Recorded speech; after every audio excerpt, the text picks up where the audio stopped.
What's up? What's up, everybody? Happy Monday. We are back. I'm back because I just got off a vacation, which is great to go on a 2,000-mile road trip with the kids, hitting 5 states, 5 different locations, getting some nice mountain air.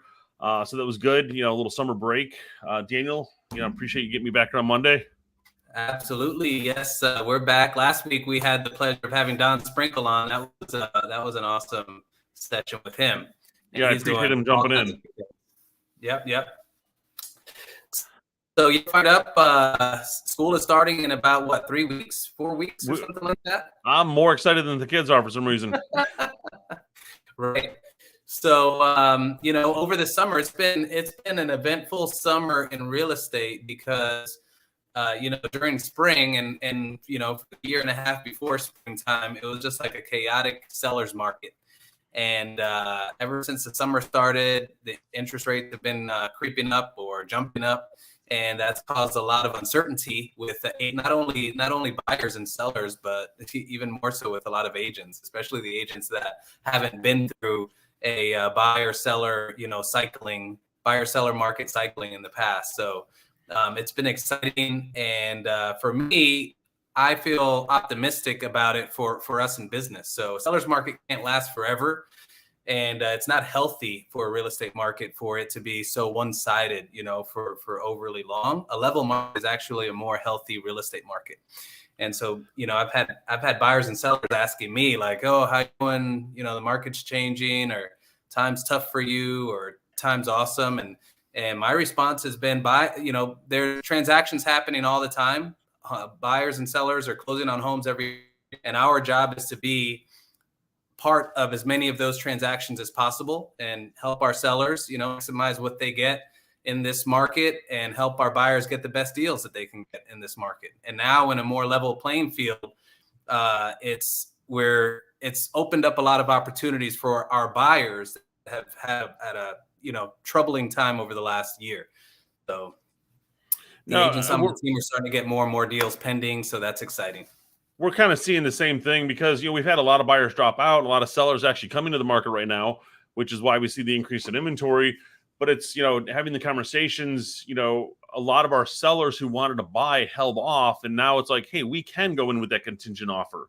But you've got to be expected, normally I'm going to walk in and say your house is worth 500. We can probably get 525 to 550. But now it's like, hey, your house is worth 500. If your house is in pristine condition, you're going to get that 525 on it, but it's going to sell within 3 days. But if it's, a normal house that, normal wear and tear, you're most likely going to get 475 to 500 for it. And it might be 30 days in the market. And so it's like having that conversation with the sellers. And I think it's just having more conversations than, just put it the sign in the yard and hope it's going to sell in 30 days. No, you need to be talking to them every week, because the longer you're on the market, the lower, the more, I guess just to give me a lagging listing is one. I mean, there's another term for it, but I'm just thinking lagging listing is just going to sit there. Yeah, stale. Stale listing. Just yesterday, one of my buyers, we got him under contract for $680 on a lakefront home in Central Florida. It was listed for $800,000. It had been on the market for like 4 or 5 days, and the Zillow's estimate was over $1 million on this house.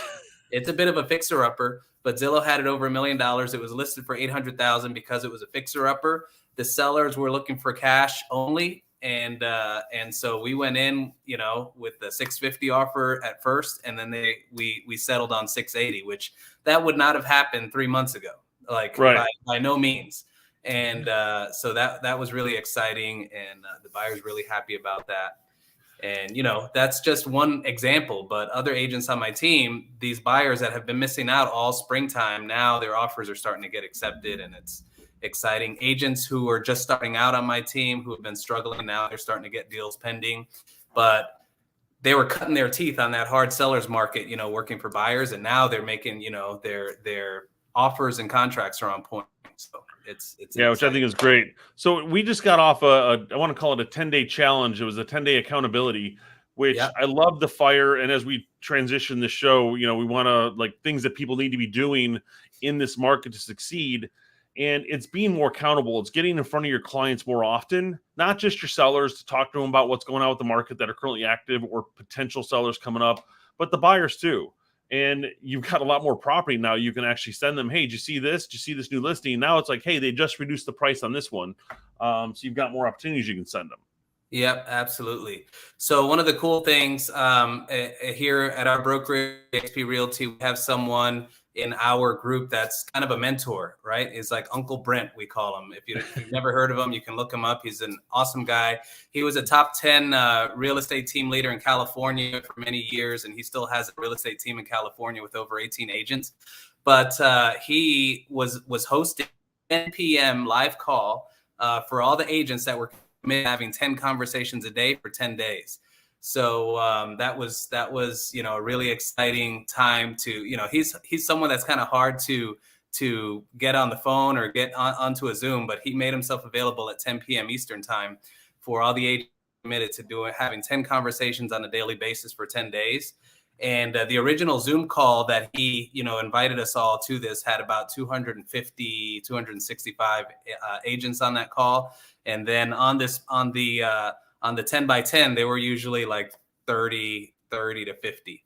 And so that, it's what it does is it levels up your production. So if you're an agent and you feel like you're busy all day long, but you're not really focused on putting in work, you're just realtoring all day long, like my coach calls it, realtoring all day long, just responding to emails, responding to phone calls and text messages, but doing nothing proactive to generate business. When you commit to something like that, 10 days back to back of at least 10 conversations, not 10 calls, but 10 conversations, what it does, it just gives, an adrenaline injection into your business. And the success stories that were happening on that call were awesome. New listings, buyers under contract. It was super exciting. So if your brokerage isn't doing things to get you excited about producing more and doing better in real estate business, we'd love to chat with you, because it's almost like we get overloaded with that. Like Monday, right at 10 a.m. there's an accountability call every Monday with our group. There's an accountability call where everybody makes micro commitments for the week, and then we all follow up with each other on the following Monday. So that's just an example of some things that we're doing locally to help us stay focused and help us stay producing. Well, and for us, it's just like I was on vacation the last 10 days, and I wish I would. It's hard to focus on vacation plus do that stuff. So I was just loving seeing the chat go through all the groups there. People talking to agents about helping their business out, to the buyers, like you said, getting a buyer contract being accepted. I haven't talked to this buyer in 2 months, and I just decided to make a call to him. All of a sudden, we're out this weekend looking at houses, got them under contract. Sellers, that I've been talking to for a while, talking about why it's still a good time to list. So it is pushing yourself out there to make those calls and make those commitments, like you said. And I think it's great to do it in a group setting. And accountability is the biggest thing we need right now. As I let my foot off the gas a little bit, a few months ago, and I need to refocus and get my foot back on the gas to help push this business. Because if we start taking our foot off the gas, as you can see the picture behind us, we're going to go right back down the hill, and we don't want to do that. We need to keep going and push through. You don't want your real estate business to be like peaks and valleys. You produce a lot, so you let off the gas, and all of a sudden you've got a very slow month or slow 2 months, and then you're like, I got to kick it in gear, and then you accelerate, and then you take your foot. So that's not really a healthy business. You want to have consistent production, and you want to see that production consistently increase. Of course, you're going to have fluctuations, cancellations and things like that happen, but you want to be putting in those efforts to generate the business in the beginning, what we call those lead indicators. So we're in the process of rebranding our Monday call and our Monday show that we have here, and we're going to call it Lead with Production. Moving forward, it's going to be Lead with Production Mondays. So we're going to be talking all about activity that we can be taking to lead with production, and ways that we are experiencing that here at our brokerage. And hopefully anyone that's interested in learning these activities, you'll join us on this journey, and we're going to be excited to take it with you. Now, we're looking forward to it. And we've got some other things that we'll start dropping some hints on, that our group is doing that's allowing the public to come in and check out. And we'll be sharing those links as well. Just things that we can help you guys with. As it's an 80-20 rule. The 20% is going to succeed in this business. And I'm seeing a lot of new agents getting in this business thinking it's easy. It's not. You got to be out there. You got to be making your calls. And if you're not making your calls and staying in front of people and being productive, then you're going to be in production. You'll succeed in this business. That's what we want to help you with. Yeah, and the topic of this show, succeeding in a leveling market, you know, the collaborative nature of all the masterminds that we do, meetings that we do, it's you're sharing ways and strategies to be more productive in real estate, and we're also sharing any struggles that we're experiencing on a weekly basis. So by sharing what's working and by overcoming the struggles together, everybody's learning at a faster pace. So that's what we implement with our team meetings and our huddles and things like that, because it's the same kind of environment where we're learning from each other's successes, and also we're learning from each other's challenges, and we're overcoming these things together. So it's going to be exciting. So I want to end with this, Daniel. I'm seeing a lot of news coming out about cancellations from the market and stuff that are out there. 20% of buyers canceled their contracts last month, whatever the number is. You can keep your contracts in place if you talk to your buyers about the growth of the market. Still, we're not in a bubble. We're not falling down. The market's not crashing. We're still expected to see some increase in value. Not 20%. Not that I could buy it today, hate my house, and sell it tomorrow and make 20% on it. No, I can still make 3 or 4% on my property. Not that I'm buying it to sell it and flipping it. But if you keep your buyers engaged and talk to them about why they're moving, why are they buying that house, and keep them engaged on that path, then you'll still keep your contracts in place. We have not had any of our buyers fall out because we're talking to our buyers right now. Even our sellers, like obviously the sellers are selling because they want to get out or they're moving for a reason. But the buyers, you want to keep them in place and talk to them more often. Don't just let your TC do all the work.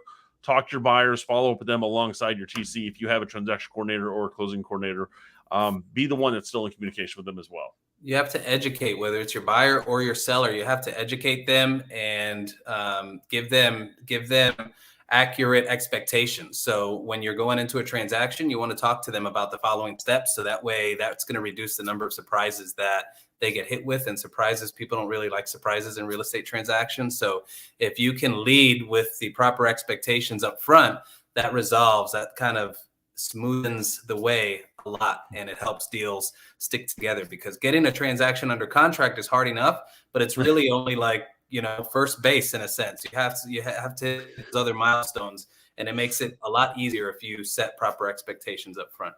So thank you all for watching, and we hope to engage with you more every Monday morning, and continue to follow us, and look forward to seeing you next week.